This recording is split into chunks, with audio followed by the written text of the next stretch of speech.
السلام عليكم متابعين، كنتمنى تكونوا في احسن حال ان شاء الله. اليوم غنوجد معكم كيك اللي كيجي رائع في المذاق بطريقه سهله، بمكون روعه روعه ولذيذ بزاف. هو هذا الكيك هذا غنوجدوه باملو اللي كيجي غزال غزال بزاف، ومعه البرقوق المجفف اللي كنستعملوه في اطباقنا المغربيه. تبعوا معايا الفيديو حتى الاخير باش تكتشفوا المكونات ديال هذا الكيك. بالنسبه للمقادير اللي عندي هنايا 3 البيضات، وعندي هنايا السكر سنيده كاس، ماشي كاس كبير بزاف، كاس اللي كنشربوا فيه الشاي ديال السكر سنيده. وعندي هنا كاس ديال الزيت وكاس ديال الحليب نفس الكاس كنعمرو به. وعندي هنا 3 البيضات صغار ماشي كبار بزاف، الا كانوا كبار نديرو غير 2 بيضات كبار. وعندي هنايا البرقوق اللي مقطعته، البرقوق بحال هكذاك ما مرطب ما حتى شي حاجه، هكذاك غير مسحته وقطعته بحال هكذا مربعات صغار. كيبقى اختياري، بغيتو ديروه ما باش ديروا تقدروا ديروا اي فاكهه جافه عندكم، التمر الشريحه اولا البرقوق اولا المشمش حتى هو الجاف حتى هو كيجي زوين. دونك صراحه كيتواتى مع املو. وهنا عندي املو، ها هو املو كيف كتشوفوا. عندي هنا 3 معالق كبار ديال املو، وعندي هنايا الدقيق الفورص وجوج خمارات بطبيعه الحال، قبيصه الملحه والخل، معلقه الخل. نبداو ان شاء الله في تطبيق الوصفه ديالنا. غناخذ البيض، عندي 3 البيضات، تقدروا ديروه في الخلاط الكهربائي تقدروا ديروه، انا غنديرو نخدمو غير بايديا بالفوي ديال اليد.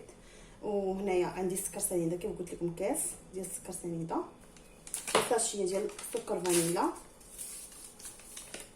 الا كانت عندكم نكهه زهره البرتقال تكون احسن، ما كايناش ديروا هذه كيف درت انا. صافي ونخلطوا السكر مع السنيده مزيان ونجانسوا.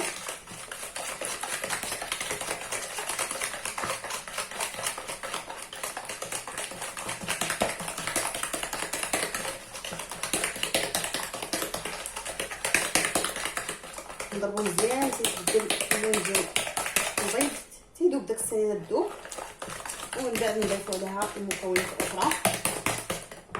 نرجع معكم نضربوا مزيان. هنا بعد ما ضربت مزيان تذاب داك السكر سنيده، غنضيف هنايا الحليب، عندي كاس ديال الحليب.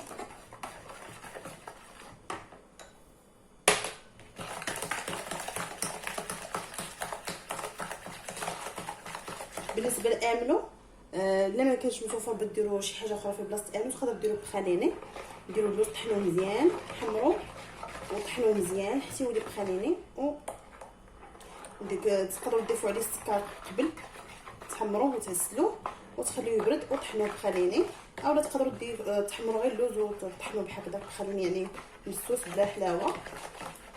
انا صراحه بغيت ندير معكم هاد الكيكه تاع امل لانها كتجي رائعه، وانا درتها شحال مره وكتجي غزاله غزاله بزاف، وبغيت نجرب نشاركها معكم. وخلاص كنضيفوا لها هاد البرقوق كيتوابل معاه اكثر. صافي هنايا ضفت حتى الزيت كتشوفوا معايا، درت الحليب والزيت. غنضيف هنايا املو، املو جاهز اللي كتاخذوه جاهز اولا اللي كتصنعوه في البيت ديالكم. المهم املو نتوما عارفين املو شنو كيكون فيه.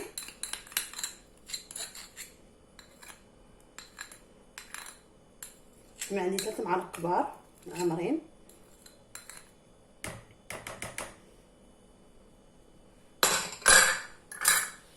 ونخلط مزيان.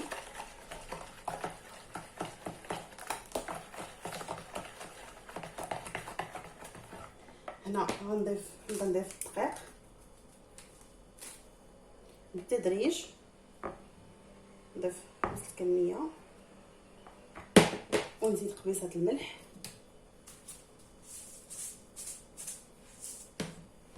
ونزيد داك الخمارات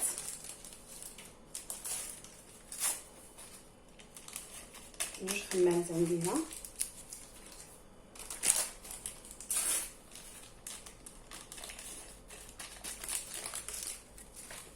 صافي نخلطوه شي مزيان.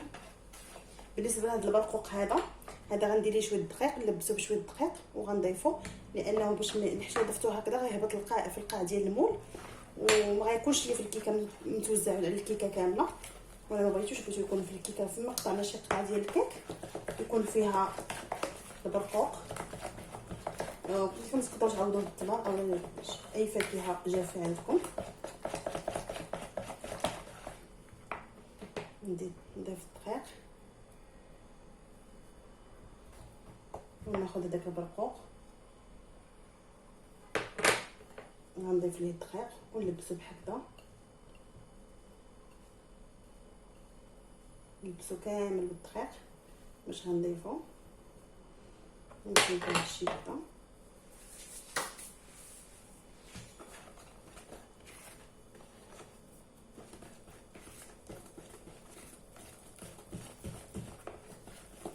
بالنسبه للخميره ما غربلتهاش، شوفوا هنا قطعت عندي خميره ونخدمها مزيان باش غادي نطبقها هكذاك.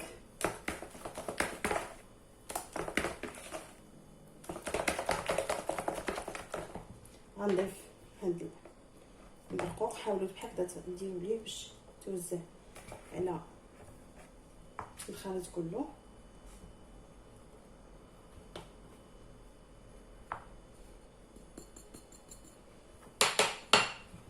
نحرك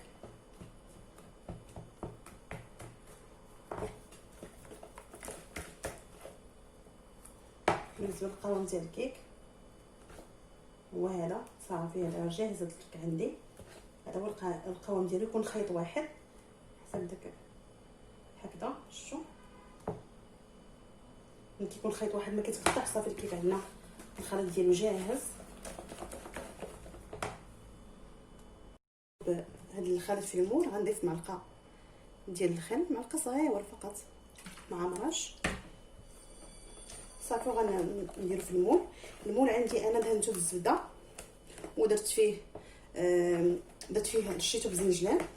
تقدروا ترشوا بلوز ايفيلي او لا كاوكاو ايفيلي او لا كاوكاو كونكاسي ولا لوز كونكاسي عفوا، يعني اللي عندكم متوفر في الدار تقدروا تخلوه غير هكاك سامبل. فقط انا بغيت ندير ليه زنجلان، لان الزنجلان تعرفوا حتى هو كيتواسى مع هاد املو، يعني هاد المكونات اللي عندنا كيتواسى مع الزنجلان. صافي انا لبست المول ديالي بالزبده ودرت ليه زنجلان. ان شاء الله نرجع معكم باش نشوفوا الخليط. وهذا هو المول ديالي اللي كنت درت ليه الزبده ودرت ليه زنجلان، لبستو بزنجلان مزيان كيف كتشوفوا معايا، نتمنى يكون واضح. ودرتو في الثلاجه، خليته في الثلاجه بموجه الكيك. الخليط ديال الكيك بقى في الثلاجه بموجه الخليط ديال الكيك باش يشد فيه داك الزنجلان مزيان، باش يبقى ثابت ليا من نكب الخليط ديال الكيك ديالي. غنكب الخليط ديال الكيك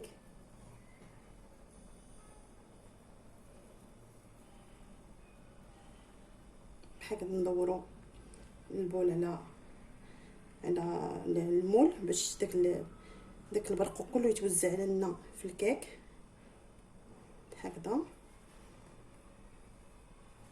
صافي غندخلو الفران على درجه حراره 160 بالنسبه للفرن الكهربائي. بالنسبه للفرن الغازي يكون العافيه تكون مهيله، وكان دائما كندخلو الكيك يكون الفران بارد، كندخلو الكيك للفران وكنشعلوه صافي وكنسدو عليه ونخلوه يطيب على خاطرو. وان شاء الله تشوفوا الشكل النهائي ديال الكيك ديالي. وهذا هو الشكل ديال الكيك ديالي بعد ما خرج من الفرن. كيجي رائع. انا ما زوقت لكم حتى شي حاجه لانه ديجا دايره لي السمسم، يعني مزوق راسو براسو.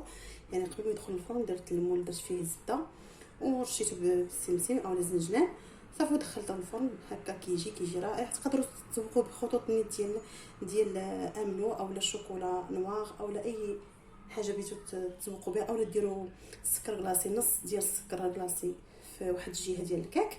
المهم كيبقى تزيين اختياري. المهم انا خليت لكم هكا طبيعي سامبل بحال هكا، نقطعوا واحد الطريف منه من الكيك باش تشوفوا الشكل ديالو من الداخل. نقطعوا واحد الطريف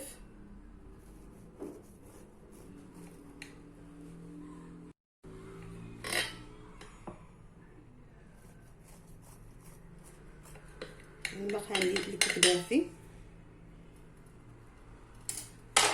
كيف كتشوفوا. ها هو كيف كيجي داك البرقوق في الوسط، كيجي يعني مفرق عليه، ما كيجيش في بلاصه واحده كيف كتشوفوا. وداك املو كيجي باين كيف كتشوفوا هنايا، شفتوا؟ والكيك ديالو كيجي المنظر ديالو زوين وكيجي خفيف وزوين بزاف، يعني ما كيجيش معجن. هنا باقي سخون، الكيك عندي باقي سخون. المهم هذا هو الكيك ديالي، كنتمنى يعجبكم. ولا عجبكم الفيديو ما تنساونيش من اللايك والبارطاج مع الاصدقاء والاحباب. واللي اول مره كيدخل القناه مرحبا بك والف مرحبا. شكرا لك على الانضمام ديالك للعائله ديالنا.